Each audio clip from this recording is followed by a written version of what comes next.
every once in a while I get asked a question that cuts really close to me personally. That is, it's not abstract, it's not merely academic, but it relates to my own personal journey with God. And that's what I want to address right now. It's not that I've never talked about this before, but I don't talk about it too often, though I do think about it.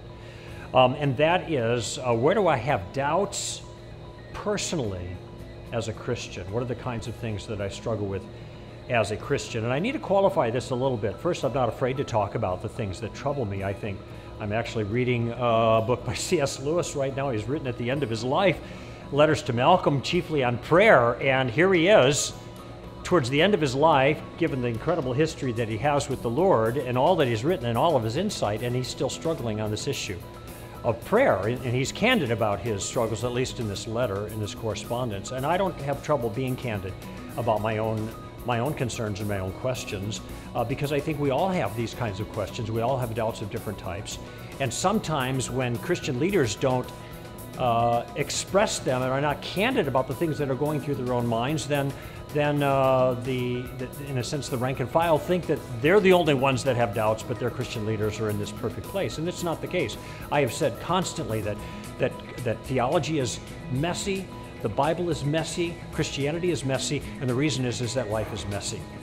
So we have got a lot going for us, and I don't have doubts in the sense that I think that I might be mistaken with regards to Christianity versus other worldviews. I don't think that I am. Is it possible? Yes. Do I ever wonder if I am? Sure I do. Do I think that I am? No.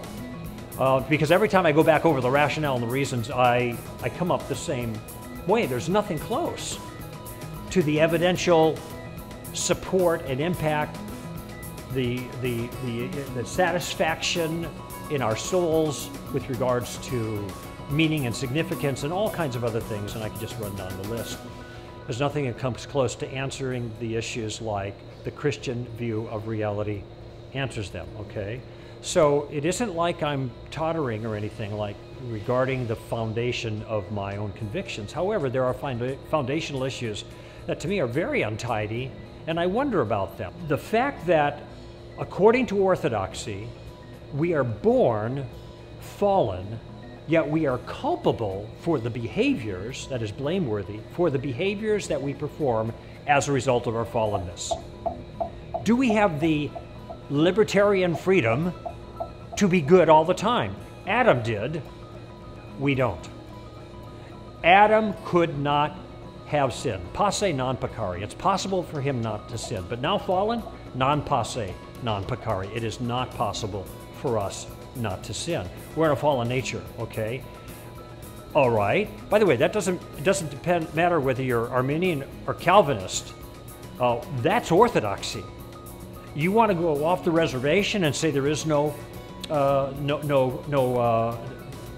original sin or anything like that? Well, then you could be Pelagian if you want to, but that's off the reservation. That's a 4th century heresy. All right. Orthodoxy requires this. Now, how am I going to make sense of this? That I am genuinely responsible even though I am born into sin. That troubles me. Now that's the second thing. Hell.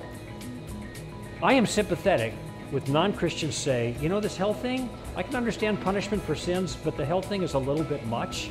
Emotionally, I do. I'm sympathetic to that. Now I believe that hell is forever and ever because God says it is, and it's clear in the text. But emotionally, from the position of a fallen man, this makes me lose sleep at night. And I think how easily it would have been for me to miss the salvation that God freely offers in Jesus, without which I'd be going there. But I only get that salvation because God turned my heart away from my rebellion to Him that is native to my nature after the fall.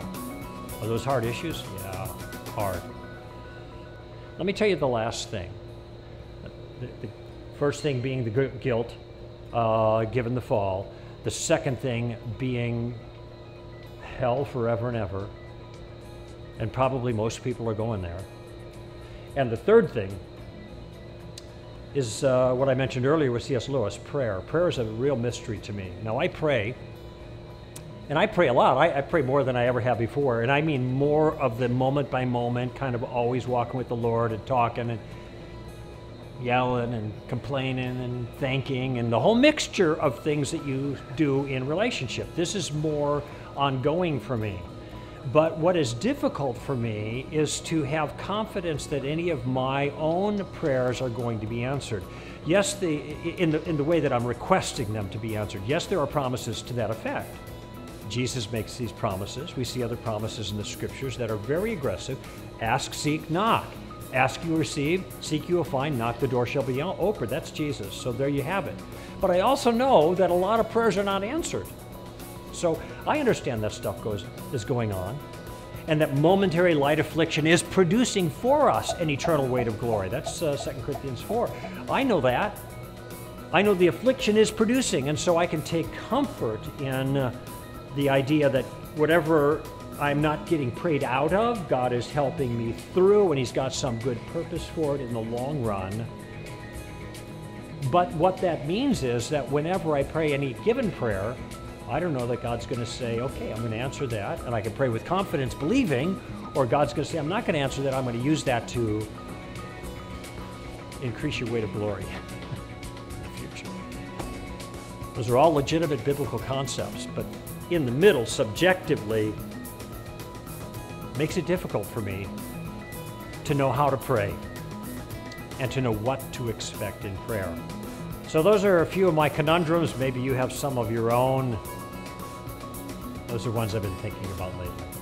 They don't cause me to doubt my deepest convictions about reality, but they keep me wondering about what's going on. Maybe that's a good place to be.